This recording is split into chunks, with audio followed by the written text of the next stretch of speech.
Welcome to Japan, guys. Thank you so much. So is this the first time that you're all in Japan? It is. First time ever. As a band and personally as well? Yeah, none of us is in Correct. Was there anything that particularly surprised you about Japan, or was it what you imagined? Organization. Yeah, crazy. Order. It's crazy. But I'd say also like just walking on the street, it's completely a different culture, of course, compared to Italy and Europe. And just the way like all the commercials or the stores or the way people dress, it's so fun because it's completely different and we have nothing like this like in Italy. Right, right. So, you said organization. Is there something particular that struck you? Is it not like that in Rome?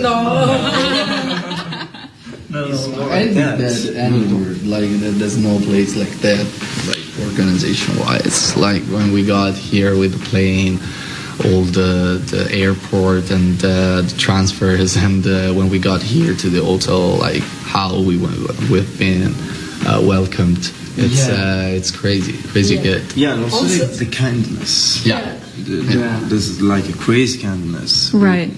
As Italians, we're not like... No, we are kind, but in a different way. We can, but in a different way. In a different way, like we're very physical. Yeah, Yeah. My friend. Kissing, the hugging. Yeah. But also I'd say like the interviews and everything we've been doing today, it's like so like on time, everything precise, and we're always like so late on everything, so everyone was like, okay, now we're in Japan, you have to be on time. If it starts at 7, it starts at 7. We're like, okay, I'm rushing. Oh, wow. So that's a bit of a culture shock for you guys. Well, we can get used to it. Not The man me. is happy. He likes I'm to always be on time. very happy. Ah, okay. So you're a prompt person. Always on time. I like precise things. Precise things, yeah. And so, Damiano, I hear that you're a big anime fan. Yeah. So is there anything in particular that you're watching now or reading now? Now I'm kind of stopped because I got like 1 year I only watched anime. So Wait, hold on. A whole year you only watch anime? Yeah, no series. Like I had to keep it up, So I just said, okay, now I have to stop because I'm getting I'm going too crazy about it, and but I don't know. Like I also have many things to restart watching. Like One Piece, it's too many episodes. Yeah, to watch so many. all in a row. It's 2,000. So like you gotta every 3 months you watch a bit. Yeah, I hear you. Italy isn't really known for rock music. I mean, correct me if I'm wrong. And people are saying really like you guys are the breakthrough rock act coming through from Italy. But what was your inspiration growing up musically? I think like, as you said, in Italy, like the rock scene isn't that big, but we all grew up listening to a lot, of course, of like British bands or American bands. So we all grew up like with the big classics from Led Zeppelin, Queen, Rolling Stones, Stooges, so many. Like we all also have like different tastes in music, so we all have a different background. But I'd say like, of course, we all like Aerosmith. We all been influenced by some of the biggest bands, of course. And then I think the cool part was like to mix up all our different identities in a like more modern way, of course, but like taking all these things from the past and making them into something new today.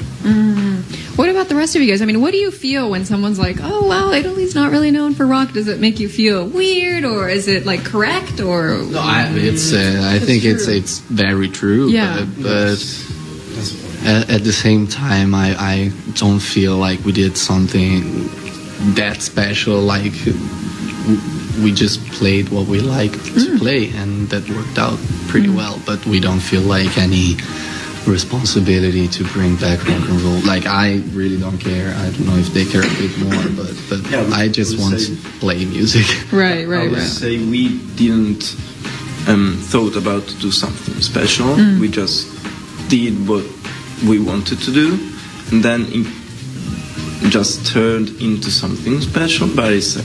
Let's say that, like organically, naturally. Right. I think this is also the magical thing behind it, probably. So, I mean, depending on where you're raised, I mean, there's certain places where you're born and you're raised, and there's, rock shows and there's punk shows and places where you can kind of get together and listen to rock. Was there any place like that for you guys in Rome? YouTube. YouTube. So that was your really only way of kind of accessing that kind of music. Yeah. We were so young. Spotify was not a thing yet, so we had to watch videos. Yeah. But I think we got a lot of this experience, but it was later on when we already started playing. But when we went to London, because I feel like out of all the cities we've been to, that there's where there's the best scene of upcoming bands and rock music in general, with all the different influences. And there we really spent almost 2 months living there, and we went to different gigs every day. So that really had a big impact on us and made us grow as musicians, seeing so many. I think the moment when you see all the bands playing live is where you can get the most inspiration and learn, of course. So I think that's been a huge thing, and it's very sad that it's not a thing in Italy, but yeah, I think also through videos and stuff. Yeah. In general, small gigs are not a thing in Italy. Not just for rock and roll. Even if you're a small boy band, you have nowhere to play. That's so interesting. Yeah, it's weird because it would be so easy. Yeah. It's when artists are already known, then they do their own shows, but there's no small venues where they host different bands and upcoming. Half an hour each, which is the kind of night in London. It's you go everywhere, anywhere, and there's 5 bands playing half an hour each other, and you see many different things. Right. In Italy, you gotta be at least 2 million 2 million listeners on Spotify to have a gig, which is pretty sad, but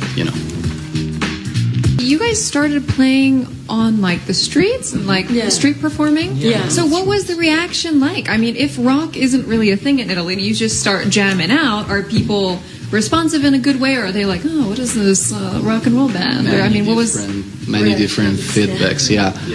We used to play in Via del Corso, which is the shopping and the most iconic street in Rome. So it was plenty of tourists also.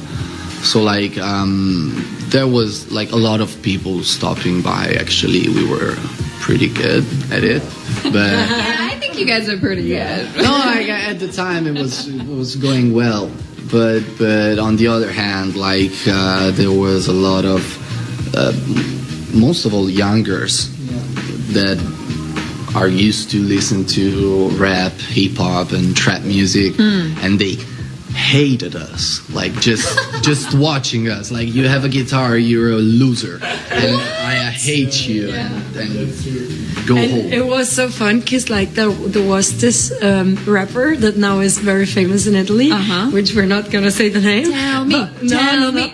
But then we found that he's in jail now. We found a video of it was 2016 of us playing, and we see in the background of the video him walking by, and he wasn't famous at the time, and he shouts something at us, you idiots, or something, and walks by, and then we found this video 5 years later. It was no way, it's him, what the fuck. But this is a good explanation, I'd say. We should post it. Right? Wow. And tag him and say, let's do a feature. So you know what? Eurovision, you guys obviously won, and you said rock and roll never dies. So, I mean, does that have something to do with what you guys experienced with, that kind of everybody against rock, and you guys made it? Yeah, at the time we were struggling with our label, which with the time they got to understand us more, and we got to understand that more, so we got pretty much on the same path now, but also with our former manager. She was not really into our new kind of music because we changed a bit during our career, and she was not really confident of us going well in Sanremo and then at the Eurovision. So it was a bit of a releasing thing, you were wrong, we were right. Right. Yeah. I mean, that's got to be difficult, though, because you guys obviously knew what your sound was, and you were making music that you loved, and you knew that the people would react to, and yet, you know, like the adults in the industry or the ones that you're working with are like, nah. I mean, that's got to be something really difficult to try to overcome. But also, like, if you don't, like, we didn't know how the people were going to react, but we were, like, if I do something that I really believe in and people hate it, of course I'm going to be sad, but at least I did what I wanted to do, and if it goes wrong, it's my responsibility, and I took the shot, and it's all on me. Right. And I'm the only one to blame.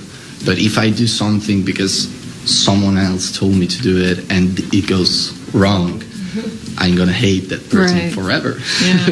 And I don't want to hate anybody. But also, I just want to hate myself. I get that. philosophy. Hashtag it, yeah? I just want to hate myself. Likes that.